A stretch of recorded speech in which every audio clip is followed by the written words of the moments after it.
get on with your day. They also have a newly remodeled service lounge and additional service bay just for Quick Lane oil changes. Quick Lane at Valley Ford Truck is located at 5715 Canal Road, right under the 480 bridge in Valley View, just down the road from Independence. 5715 Canal Road, right under the 480 bridge in Valley View, just down the road from Independence. Come see why life is better in the Quick Lane. quicklane.com/Valley Ford Truck. That's quicklane.com/Valley Ford Truck. You're listening to the Sports Fix.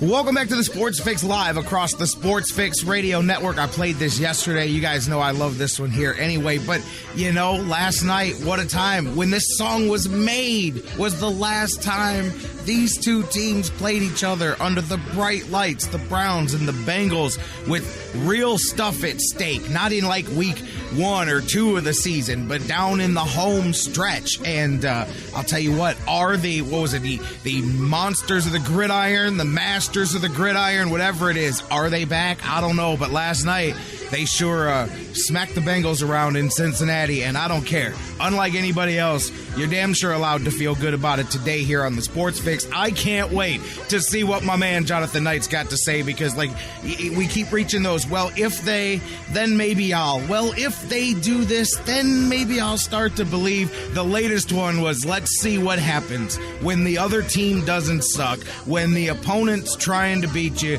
and they can beat you, and you're on the road where you haven't won in 800 years, and they did all that. So let's check in. Of course, you guys can't call. Facebook.com/thesportsfix. Tweet with us at thesportsfixCLE. Email us, thesportsfix@AOL.com, because on the phone lines right now, my man, the sports writer extraordinaire, Jonathan Knight. JK, where are you at this morning, my man? Gary, you're going to have to pinch me, man. I don't quite understand what happened. It feels like a dream. Like it happened late at night, and we were all kind of exuberant about it, and we wake up Friday morning and say, wait a minute, did that actually happen? I'm telling you, like, that sounds like we're being funny. Now, of course, I knew the Browns won, but when I woke up, I'm not going to lie, I had to, like, double-check that they really dominated that game. Totally. Like they did. I'm like, wait a minute. I know the Browns won. Did they really just roll all over Cincinnati last night? And sure enough, they did. Regardless what Jeremy Hill's got to say about it, he said, I was talking to you off the air. He goes out and says, man, the Browns are worse than I thought they were. Well, man, they sure beat you up. So what does that say about you guys? But regardless of what he thinks, man, the Browns took care of business last night. Yeah, totally surprised. I mean, if you'd have told me yesterday that the final score would have been 24-3, I'd have said, yeah, that sounds about right. Because going the other way would have been my prediction. Like, no concept that they had this in them. I thought, particularly with two things in particular. One, with the Browns unable to run the ball for 3 weeks against terrible teams. I had a very bad feeling going into this, because you just sensed that, okay, this is one of those games where the Browns are not going to be able to run again against a better team than they faced in the last 3 weeks. And we heard all afternoon about, well, it's going to be windy, it's going to be blustery, therefore you're not going to be able to throw the ball. And you thought, oh, okay, well, there goes the whatever hope there was for the passing game and thereby the offense. And I was thinking like 31-7. I was thinking like this is going to be this bad. This is going to be like the Bengals are going to have more points than the Browns have rushing yards. Clearly, that did not happen. No. Clearly, I don't think I've ever been more wrong in my life. I mean, that was stunning, almost inexplicable. Like I just can't even really wrap my head around what happened last night. And you said it right off the bat too. That once again, the Browns are continuing this checklist that they've sort of had on all season. They're sort of covering these hurdles that we have not seen them cover in, not just since they've been back. I mean, we're going back farther than this. We're going back into the 90s. Really, we're going back into the 80s. You'd say, well, they don't win home openers. Check. Won a home opener. They haven't beat Pittsburgh in X amount of games. Well, check. We just beat Pittsburgh. Haven't won in Cincinnati in 6 years. Check. Haven't won a division game on the road in 6 years. Check. Haven't won on primetime in 11 years, whatever it was. Check. It's just you're seeing them do this. This is the way that when teams in any sport, when teams emerge out of this cocoon of misery that they've been in for a long time, they go through, not always in a single season, but they'll go through a process of this, of clearing those hurdles, step by step, climbing these steps to legitimacy. And this is how you do it. This is what it looks like. This is what it feels like. Absolutely. You named all those things at the beginning of the game that made you look the other direction. Didn't even throw it. I mean, they lose Andrew Hawkins, who we weren't sure if he was going to play. Turns out he's not going to go. Now, you've got Taylor Gabriel, undrafted little... Yep.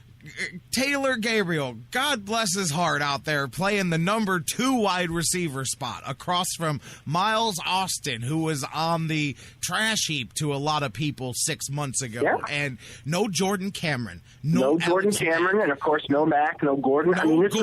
No Hawkins. There's nothing you can really point to that this makes any kind of sense. Similar to the Pittsburgh game, blowing out Pittsburgh, especially now that Pittsburgh seems to have righted their ship and looks like a legitimate team once again. You can't really... And, Drew, speaking of the Pittsburgh game, we had talked after that Pittsburgh game that this was, even during the Pittsburgh game, that felt like it felt a lot like the 51-0 Browns win over Pittsburgh back in 1989. It felt a lot like that, and it may have been the most needed, the most enjoyable Browns win over Pittsburgh since then. This one last night felt a lot like, if you recall, and I'm sure you do, the 34-3 win the Browns had over Cincinnati in Cincinnati at the end of 1986 that clinched the division. This felt a lot like that, because this is what Cleveland fans do. Anytime anything happens, we harken back to the 80s or great moments, or in the Indians' case, the 90s. We think back to that, and that's really the vibe I was getting. And if you shameless self-promotion for Sundays in the Pound here, I know that's one of my books that you really enjoy. But in that book, it goes into that game a lot, and it just made no sense. That Bengals team was on a roll. They, just like this one, having not lost in 14 games, that just snuck up on me. I didn't realize that they'd been that dominant at home over the last couple of years. But similar in '86, that team was on fire. They appeared like they were the ones that were going to be the Super Bowl contender, that were going to emerge out of the Central Division and be the team of the '80s, at least in Ohio and in the AFC. And no, the Browns went down there and just dominated them from play one. And won 34-3. That game really launched '86. I mean, really, if you look back, '86 was a fun year, and they were winning games. But that was the game that was like, whoa, okay, something's going on here. This is a game the Browns should not have won that they did, and launched them and catapulted them into the playoffs, and the Jets win and all of that. So not to say that this is going to exactly follow that template, but gosh, it feels awfully close. Let me tell you, you just mentioned it, so I got to tell you the story on the air. Sundays in the Pound, right? One of my favorite books, as you said. And I tell people that all the time. And I was reading it again not that long ago, a few months ago. And apparently, I've got a newspaper pile in my reading area. And somehow I had buried the book right where I left off at, which I'm telling you, you can believe this or not, when I finish the story, you'll go, wow, get out of here. It had gotten buried under the newspaper, and I had started reading another book. Matter of fact, I think I was reading Wilt Chamberlain's autobiography or something recently, and I was straightening up yesterday, and I moved the pile of newspapers, and I said, oh, man, that's where I left it, right? And it was open to the page I was in the middle of reading the day that it got covered. And I'm like, where did I put that book? For like 2 months, I've been telling my son he's got it. And he's like, Dad, I don't got it. I put it back, man. And I'm like, well, where'd the book go? It's open to what you just talked about. It's open to the Bengals, that chapter there, 86, all of that. I said, there's the sign right there. That is the sign right there. That's the sign, yeah. I read that yesterday, and I said, here we go. This is going to bring the juju to the Browns here tonight. Little did I know just how much that was going to do. And you know what? Since, like you said, people like to go back and frame things historically, this is maybe going a little bit too far, but I don't care, man. I'm going to go there here today feeling good. When you look back, 1994, because as you said, this goes beyond just the new era of the Browns. We're going into stuff that they haven't done since Art Modell's Browns were here, you know? Yeah. And that's the last time, 1994, last time the Browns were where they are now at this point in the season through this many games. I mean, to me, it almost feels, and I know this is a little bit, little lovey-dovey, but it almost feels like after, because think about it, right after that 94 season, Art overpays, sells the team, all the things happen, we lose the Browns, we get them back, but not really, and all this stuff ever since.